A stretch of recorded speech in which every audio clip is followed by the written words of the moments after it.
आपके पूरे भारतवर्ष की मीडिया को बहुत बहुत धन्यवाद और उनका स्वागत व अभिनंदन करता हूं कि आज जिस मुद्दे पर हम यहाँ पर एकत्र हुए हैं, हमारे बीच में हिंदू सेना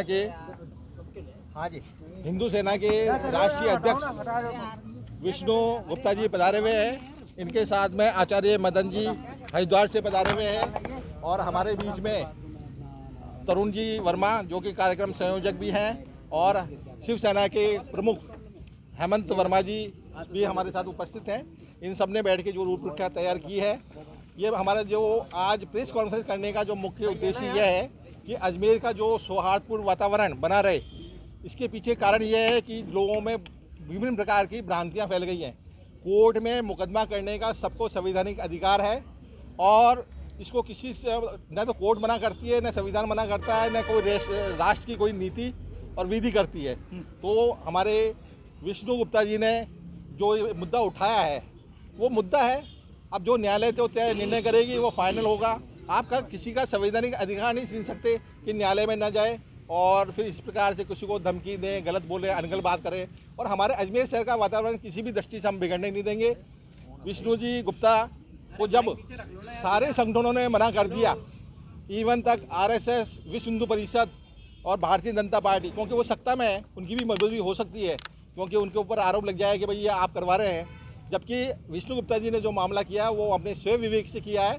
इस संदर्भ में जो मुकदमा दर्ज हुआ, न्यायालय ने आदेश भी कर दिए, उनको नोटिस भी दिया है पार्टी को और कल इसकी सुनवाई होने वाली है। तो सुनवाई होने वाली है तो किसी प्रकार से सौहार्दपूर्ण वातावरण नहीं बिगड़े, इस संबंध में हमने प्रशासन को, पुलिस को और सरकार को आश्वासन देते हैं कि हम किसी प्रकार से हमारी तरफ से कोई भी किसी भी दृष्टि से कोई भी हम गलत काम नहीं करेंगे और न सौहार्दपूर्ण वातावरण बिगड़ने देंगे, क्योंकि अजमेर शहर हमारा है, जो हमारे स्थानीय निवासी है उनका है और हमारा जो सौहार्दपूर्ण वातावरण बना रहे, इस संदर्भ में हमने इस प्रेस कॉन्फ्रेंस को रखा है। और जो लोगों में भ्रांति थी कि विष्णु गुप्ता जी किसी उल्टा सीधा स्टेटमेंट देंगे या ऐसा करेंगे, इसलिए हमने सबसे पहले इनको ला के खड़ा कर दिया है और वो आपको जो भी उन्होंने मुकदमा किया है, जो भी स्थिति है, वो इस पर शामिल करेंगे।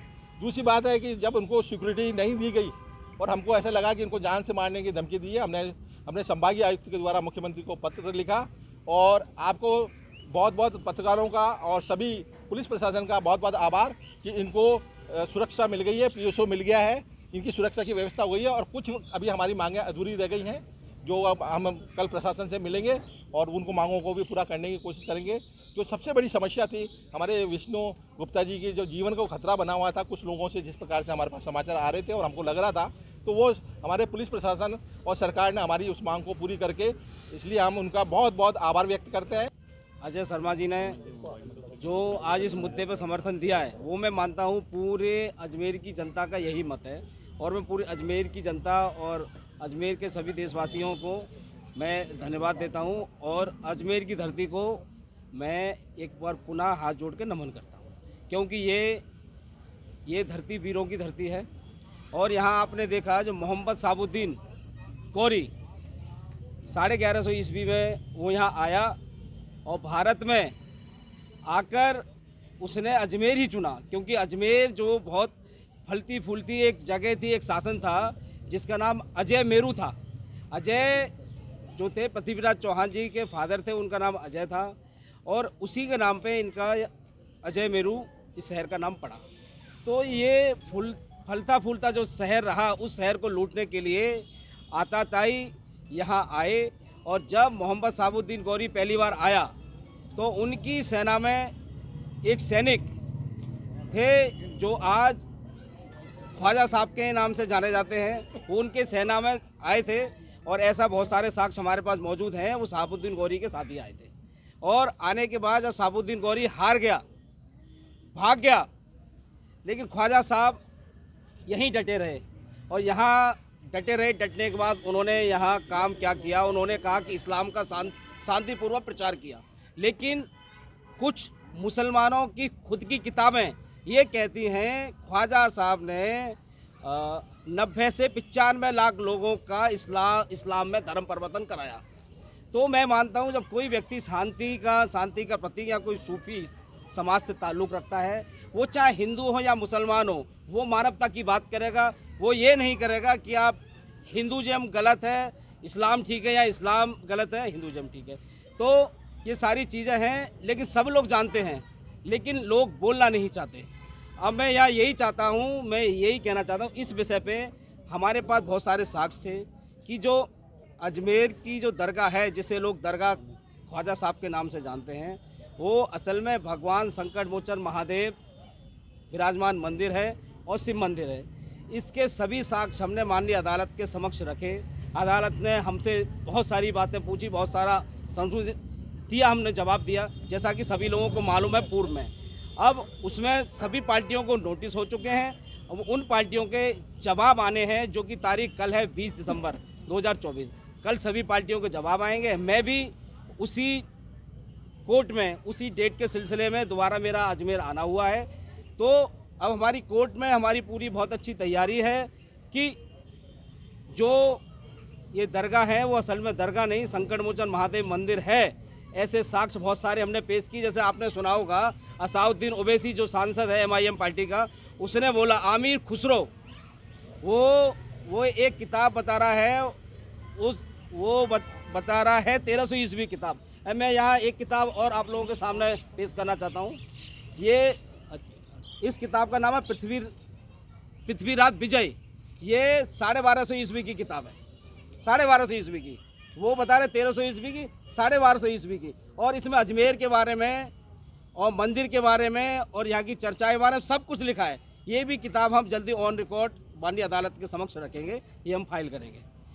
इससे ये साबित हो जाएगा कि ख्वाजा साहब के आने से पहले, जब ख्वाजा साहब यहाँ नहीं आए थे, उस समय उस पृथ्वीराज चौहान के जो वंशज हैं, वो यहाँ महादेव की जो पूर्वज हैं, महादेव की यहाँ पूजा पाठ निश्चित रूप से होती थी और वो समय रहते हुए होती रही। लेकिन जब साबुद्दीन गौरी आया तो उन्होंने अत्याचार करके राजाओं को हरा दिया। पृथ्वीराज चौहान को धोखे से मारा गया, सबको पता है।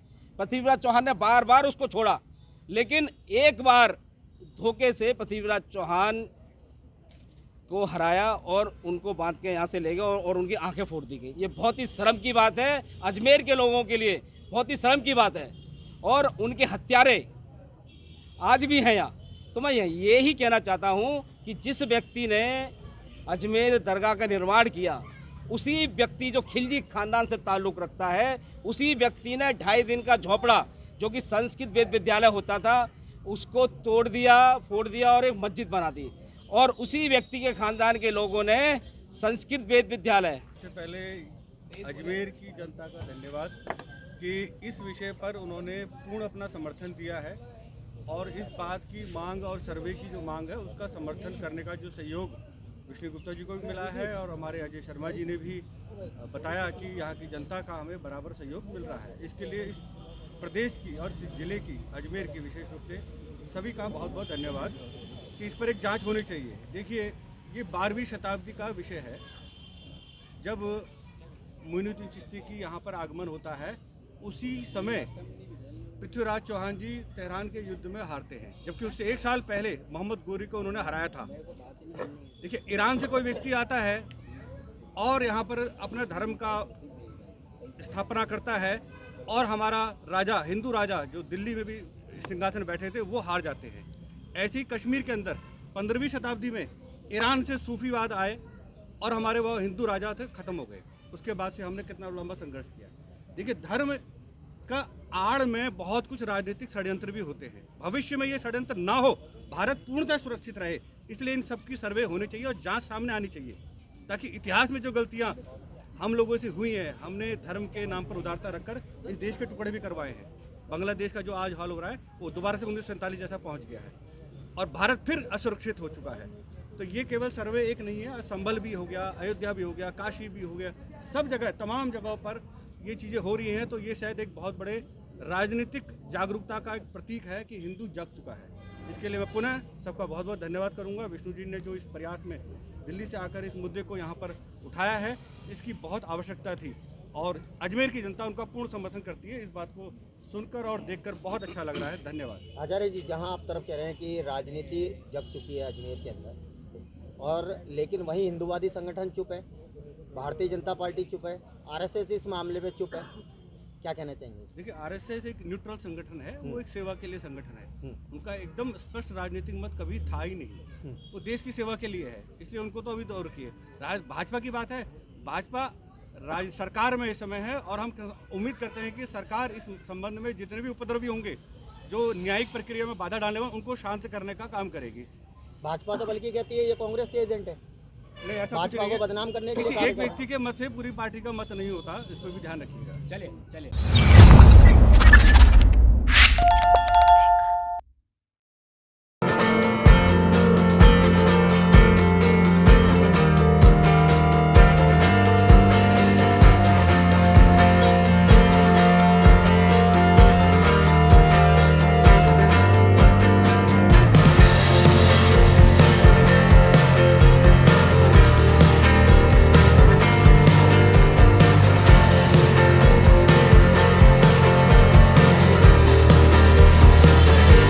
श्री स्टील इंडस्ट्रीज आपकी हर जरूरत का हल ऑर्डर पर तैयार।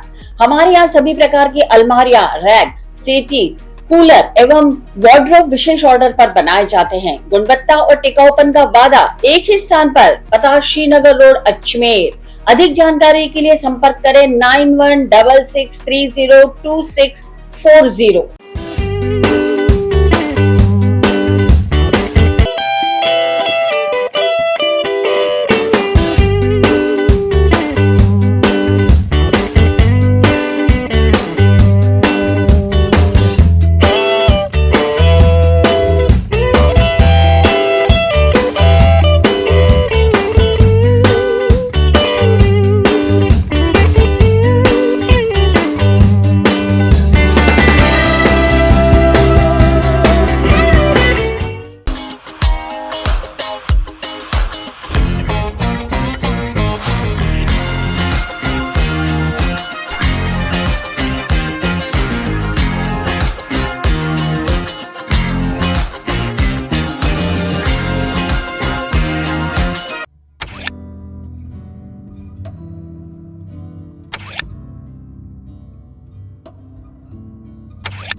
Pizza Point, Kangor. For delicious moments.